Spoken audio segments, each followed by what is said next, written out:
भारतीय सपना ये सिर्फ दो शब्द नहीं है, बल्कि 14 करोड़ लोगों की उम्मीदों, उनकी आकांक्षाओं का आईना है। पर आज के दौर में इसका मतलब क्या है, ये सपना कैसे बदल रहा है और ये हमारे आने वाले कल को, हमारे भविष्य को कैसे एक नई शक्ल दे रहा है। चलिए आज इसी जटिल और दिलचस्प पहेली को परत दर परत समझते हैं। जरा इस लाइन को महसूस कीजिए, ये सपने की पूरी आत्मा को पकड़ लेती है। देखिए, ये सिर्फ पैसा कमाने की कोई दौड़ नहीं है, नहीं, ये तो पहचान, सम्मान और उम्मीद की एक बहुत ही इमोशनल जर्नी है। एक ऐसी यात्रा जो एक छोटे से शहर के स्टूडेंट से लेकर एक बड़े शहर के एंटरप्रेन्योर तक हर किसी को आगे बढ़ने की हिम्मत देती है। और जब हम इस सपने के स्केल की बात करते हैं तो वो हमारी कल्पना से भी कहीं ज्यादा बड़ा है। ये किसी एक इंसान की कहानी नहीं है, ये 140 करोड़ लोगों का एक सामूहिक सपना है। शायद ये इतिहास का सबसे बड़ा और सबसे कॉम्प्लेक्स कलेक्टिव ड्रीम है। तो सवाल ये है कि ये नया भारतीय सपना आखिर है क्या? इसे समझने के लिए हमें सबसे पहले ये मानना होगा कि जो सफलता की पुरानी परिभाषाएं थी, वो अब उतनी काम नहीं करती। जी हाँ, अब ये सपना सिर्फ रोटी, कपड़ा और मकान तक ही सीमित नहीं रह गया है। ये अब महत्वाकांक्षा और पहचान का एक बहुत ही कॉम्प्लेक्स ताना बाना बन चुका है। मतलब एक तरफ तो एक ग्लोबल नागरिक बनने की जबरदस्त इच्छा है, तो वहीं दूसरी तरफ अपनी संस्कृति, अपनी जड़ों को मजबूती से थामे रहने की भी एक जिद है। तो ये जो बदलाव है, ये जमीनी स्तर पर असल जिंदगी में कैसा दिखता है? पिछली पीढ़ी के जो सपने थे और आज की जो उम्मीदें हैं, उनके बीच जमीन आसमान का अंतर आ गया है। सोचिए जरा, एक पीढ़ी पहले का सपना क्या था? एक सुरक्षित सरकारी नौकरी, एक छोटा सा अपना घर और बच्चों का एक सेटल भविष्य, बस। लेकिन आज की कहानी बिल्कुल अलग है। आज का सपना आधा सिलिकॉन वैली है, मतलब स्टार्टअप्स, टेक्नोलॉजी और वेल्थ क्रिएशन की एक जबरदस्त भूख, और आधा अध्यात्म है, योग, मेडिटेशन और मन की शांति की खोज। अब लोग बिना किसी गिल्ट के लग्जरी को अपना रहे हैं। ये एक बहुत बहुत बड़ा मानसिक बदलाव है। लेकिन इस चमकदार कहानी का एक दूसरा पहलू भी है। ये जो तरक्की है, ये अपने साथ कई विरोधाभास लेकर आई है, जो आज के भारत की एक बहुत ही जटिल और कभी-कभी कंफ्यूज करने वाली तस्वीर हमारे सामने रखते हैं। बड़े लेवल पर, मैक्रो लेवल पर देखें तो कहानी कमाल की है। भारत ने ब्रिटेन को पीछे छोड़कर दुनिया की 5वीं सबसे बड़ी इकोनॉमी का दर्जा हासिल कर लिया है। और ये कोई छोटी बात नहीं है, ये एक ऐतिहासिक उपलब्धि है। और इस आर्थिक उछाल का इंजन क्या है? हमारा स्टार्टअप इकोसिस्टम। आप बस कल्पना कीजिए, सिर्फ 1 साल के अंदर भारतीय स्टार्टअप्स ने $40 बिलियन से भी ज्यादा की फंडिंग उठाई। ये इस देश में मौजूद कमाल की एनर्जी और इनोवेशन का सबूत है।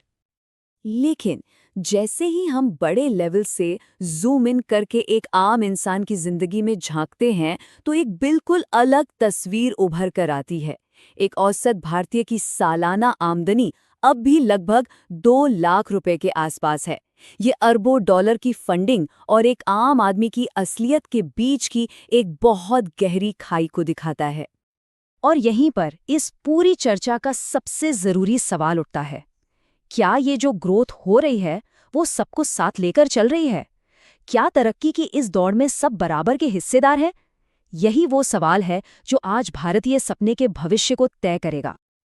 देखिए, इस सपने की नींव रखी गई है हासिल पर, मतलब लगातार संघर्ष। हम इसे बड़े गर्व से मेहनत का नाम देते हैं, लेकिन अक्सर ये सिर्फ जीविका चलाने के लिए, मतलब गुजारा करने के लिए एक कभी ना खत्म होने वाली दौड़ बनकर रह जाती है। लोग जिंदगी में स्थिरता चाहते हैं, लेकिन सिस्टम अक्सर अनिश्चितता को ही बढ़ावा देता है। और ये जो विरोधाभास हैं, ये हमारी रोजमर्रा की जिंदगी का हिस्सा बन गए हैं। हम एक ही वक्त में मॉडर्न भी हैं और ट्रेडिशनल भी। हमारे शहरों में आसमान छूती इमारतें और झुग्गियां एक दूसरे के बगल में खड़ी हैं। हम डिजिटल इंडिया का जश्न मनाते हैं, जबकि देश का एक बहुत बड़ा हिस्सा आज भी डिजिटल दुनिया से कटा हुआ है। हम यूनिकॉर्न स्टार्टअप्स की कामयाबी पर गर्व तो करते हैं, लेकिन मेंटल हेल्थ जैसे जरूरी मुद्दे पर बात करने से कतराते हैं। तो इतनी सारी उलझनों और जटिलताओं के बीच उम्मीद कहाँ से आती है? उम्मीद की एक बहुत शक्तिशाली किरण है भारत की युवा पीढ़ी। ये लोग इस सपने की कहानी को अपने तरीके से फिर से लिख रहे हैं। आज का युवा भारतीय निडर है, दुनिया से जुड़ा हुआ है और और वो बेचैन है, वो मौजूदा हालात से संतुष्ट नहीं है। लेकिन सबसे जरूरी बात यह है कि वो अब सिर्फ एक अच्छी सैलरी के पीछे नहीं भाग रहा, वो एक मकसद की तलाश में है।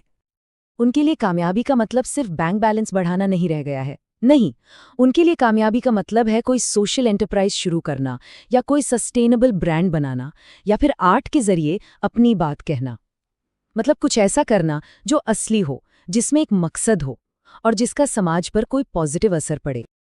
तो इन सब बातों का निचोड़ क्या है? हम कहाँ पहुंचते हैं? देखिए, असली भारतीय सपना कोई मंजिल नहीं है, ये एक सफर है।